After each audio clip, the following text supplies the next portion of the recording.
क्या आपने कभी सोचा है उस घड़ी का रहस्य क्या था जब भगवान राम ने पहली बार अपने धनुष को उठाया था? कौन था वह ऋषि जिसने अयोध्या के राजकुमार को साधना की राह दिखाई?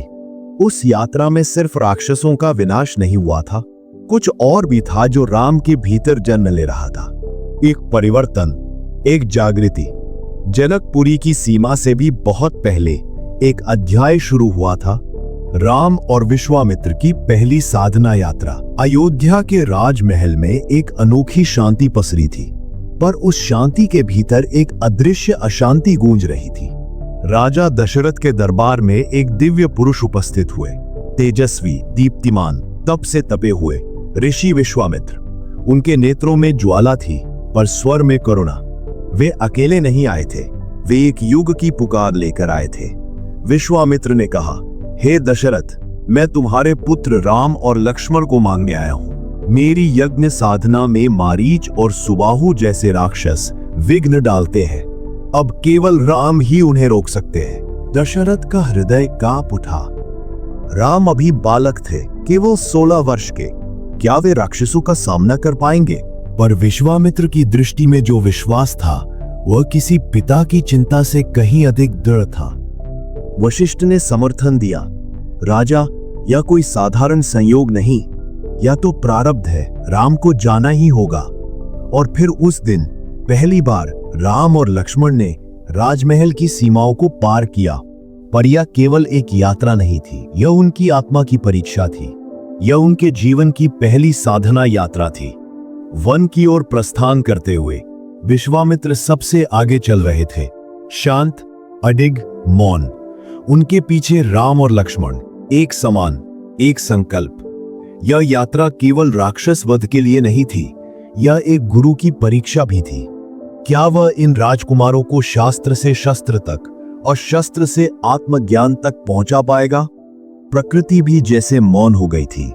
पक्षियों की चहचहाहट मंद पड़ गई और वृक्षों के पत्ते भी धीमे धीमे सरसराने लगे, जैसे वे सब राम के स्वागत में मंत्र जप रहे हों। मार्ग में विश्वामित्र ने राम से कहा, हे राम, अभी तो यह प्रारंभ है। आगे तुम वह शक्ति पाओगे जो केवल देवताओं के पास थी। मैं तुम्हें 2 दिव्य अस्त्र दूंगा, बाला और अतिबाला, जो तुम्हारी थकान, भूख, प्यास सबको हर लेंगी। राम ने विनम्रता से सिर झुका लिया, गुरुदेव, आप जैसा कहे वही मेरा धर्म है। वह स्थान जहां विश्वामित्र ने ये मंत्र राम को प्रदान किए, आज भी वह भूमि सिद्धाश्रम कहलाती है, जहां विश्वामित्र वर्षों से तप कर रहे थे। और वहां अब राम की उपस्थिति ने उस तपस्या को पूर्णता की ओर मोड़ा। सिद्धाश्रम में पहुंचते ही वातावरण बदल गया। हवा में कोई अदृश्य चुप्पी भर गई। ऋषियों के चेहरों पर भय और श्रद्धा का मिश्रण था। वे जानते थे मारीच और सुबाहु किसी भी क्षण आ सकते हैं। और फिर 7वें दिन की रात्रि को जैसे ही यज्ञ शुरू हुआ, आकाश से काले बादलों की तरह राक्षसों की छाया मंडराने लगी। सुबाहु ने आकाश से हड्डियों और रक्त से भरे बर्तन गिराने शुरू किए। मारीच ने मंत्रों का उपहास करते हुए दिशाओं को भय से भर दिया। पर इस बार यज्ञ स्थल पर कोई डर नहीं था। वहां खड़े थे राम और लक्ष्मण। राम ने अपनी आंखें मूंदी और एक गहरी सांस ली, जैसे भीतर की कोई शक्ति उन्हें जगा रही हो। फिर धनुष पर प्रत्यंचा चढ़ाई और एक ही तीर से मारीच को दूर समुद्र की ओर उड़ा दिया। फिर अगले ही क्षण सुबाहु को धराशायी कर दिया। ऋषियों के मंत्रों की ध्वनि अब और भी तेज हो गई। आकाश में देवताओं ने पुष्प वर्षा की, पर सबसे बड़ी विजय राम के भीतर घटी। वे अब केवल अयोध्या के राजकुमार नहीं रहे, अब वे साधना के पथिक बन चुके थे। विश्वामित्र मुस्काए।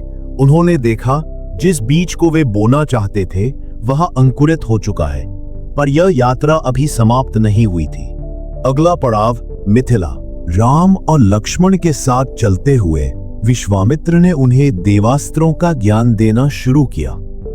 हर रात एक नया अस्त्र, एक नया नाम, एक नई शक्ति। पर राम के भीतर कोई अहन नहीं था। उन्होंने सब कुछ केवल गुरु दक्षिणा समझकर स्वीकार किया। मार्ग में एक और दिव्य घटना उनकी प्रतीक्षा कर रही थी। ताड़का वन, वह वन जहां वर्षों से कोई ऋषि प्रवेश नहीं कर पाया था। वहां एक राक्षसी का आतंक था, ताड़का। वह स्त्री थी, पर उसका रूप भयावह है, शक्ति अपार, पर उसके भीतर पीड़ा भी थी। वह श्रापित थी। जब विश्वामित्र ने राम को ताड़का का वध करने का आदेश दिया, एक क्षण को राम रुके। क्या किसी स्त्री का वध धर्म है, गुरुदेव? राम का यह प्रश्न उनके धर्म बोध को दर्शाता है।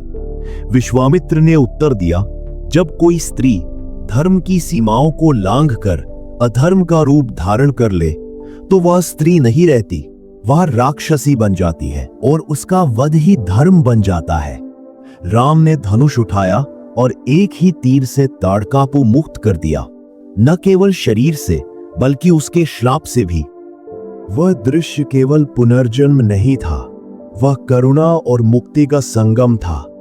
मिथिला की सीमा पर पहुंचते हुए विश्वामित्र ने देखा, राम अब वो नहीं रहे जो अयोध्या से चले थे। अब वे उस पुरुष की छाया बन चुके थे जो आगे चलकर धर्म की परिभाषा बनेगा। जनकपुरी में राम का प्रवेश हुआ, पर यह कथा वहां नहीं रुकी। राम के भीतर जो साधना शुरू हुई थी, वह केवल विश्वामित्र के यज्ञ की रक्षा से नहीं, बल्कि उस मार्ग से थी जहां एक बालक राजा बनने से पहले स्वयं को खोज रहा था।